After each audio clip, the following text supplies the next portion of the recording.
आज का हमारा टॉपिक है सिटीजन जर्नलिज्म, जिसे हम हिंदी में कहते हैं नागरिक पत्रकारिता। जी हाँ, आज हम इसी के बारे में बात करने वाले हैं। देखिए, नागरिक पत्रकारिता का मतलब ये होता है कि जब एक भारतीय नागरिक या कोई भी नागरिक जब रिपोर्टिंग करता है, समाचार एकत्र करता है और बिना किसी ट्रेनिंग के समाचारों को, सूचनाओं को संग्रहित करके, कलेक्शन करके, उनका एनालिसिस करके और विभिन्न माध्यमों से, वीडियो के माध्यम से, इंटरनेट के माध्यम से न्यूज़ एजेंसीज को और टीवी चैनलों को, अखबारों को जब वह सारी सूचनाएं भेजता है, इसे हम कहते हैं नागरिक पत्रकारिता। Citizen journalism is also known as public journalism, participatory journalism, democratic journalism और street journalism।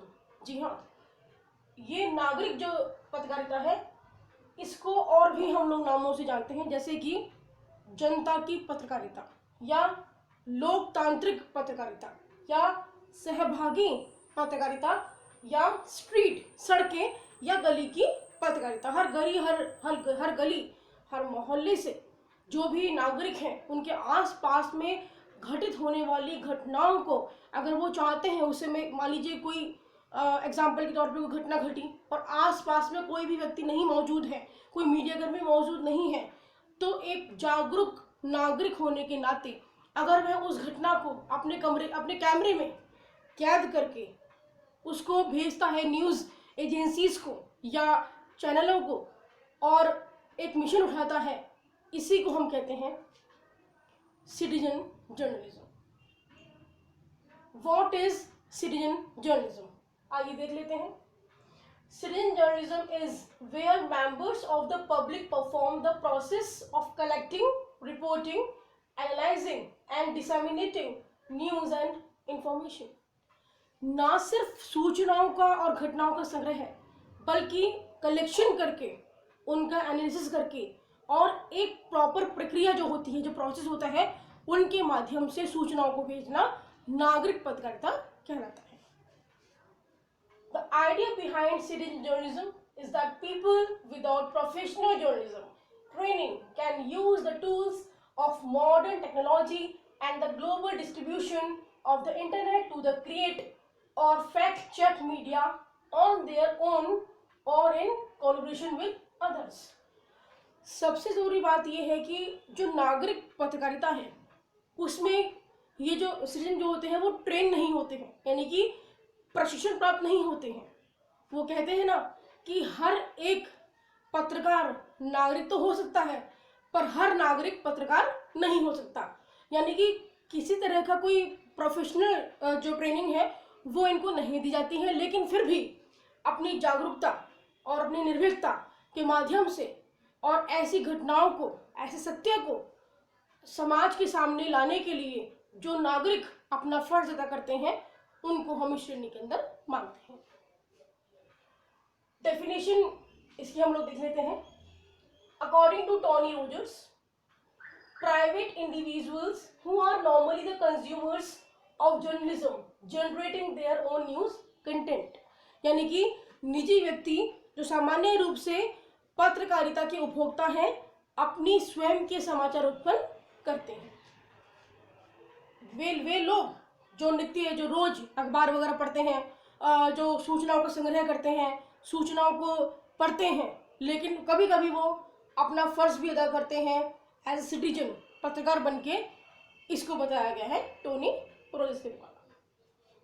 Now social media sites such as Twitter, Facebook, Flickr, YouTube and many more have many benefits to offer citizen journalists। देखिए, जो नया generation media है, जिसे आजकल तो 5G technology भी आ गई है, जो न्यू जनरेशन मीडिया है, न्यू मीडिया है, इंटरनेट मीडिया है, उसमें बहुत सारे सोशल प्लेटफॉर्म्स हैं जिनके माध्यम से जो नागरिक पत्रकारिता जो है वो बहुत आसान भी हुई है। 1997 में राजदीप सरदेसाई, जो कि IBN 7 से जुड़े हुए थे, उस समय उन्होंने ये जो जर्नलिज्म है इसका एक आगाज़ किया। और जब आगाज़ किया तो ये नया टर्म था, और आज भी भारत जैसे देश के लिए कोई बहुत ज़्यादा पुराना टर्म नहीं है। ये एक नया ही एक विकासशील अवस्था में इसको हम पत्रकारिता को हम नाम दे सकते हैं। लेकिन उनका यह प्रयास बड़ा सफल हुआ और नागरिकों को अपने अपने जो भी उनके आसपास के जो भी क्षेत्र हैं, अपनी जो कम्युनिटी है, उनकी जो समस्याएं हैं, चाहे वो सामाजिक समस्या हो, चाहे आर्थिक समस्याएं हो, या फिर ऐसे विद्यार्थी या ऐसे लोग जो कि प्रतियोगी परीक्षा में बैठने वाले हों लेकिन किसी कारणवश नहीं बैठ पा रहे हो, या फिर सरकार का ध्यान नहीं दे पा रही हो, सूचना के अधिकार जो है उसका भी प्रयोग इसमें किया जाता है। तो ये सभी जो है ये एक नागरिक पत्रकारिता का हिस्सा है। अब बात कर लेते हैं इसके एडवांटेजेस पर। Advantages of citizen journalism. Number 1, provide different perspectives. कैसे? A way to hear from random citizens what simply happens in their locality on a daily basis। ये बहुत ज़रूरी है। देखिए, इतना बड़ा हिंदुस्तान है, इतना बड़ा विश्व है, इतना बड़ा भारत देश है, उसमें कितनी कितनी घटनाएं अच्छी बुरी हर तरह की घटती रहती हैं। ये ज़रूरी नहीं है कि हर समय मीडिया वहाँ पर अपने कैमरे गड़ाए मौजूद हो। ऐसे में ज़रूरत होती है ऐसे सजग और निर्भीक पत्रकार की जो अपनी नागरिकता का जो पालन है वो अवश्य करे।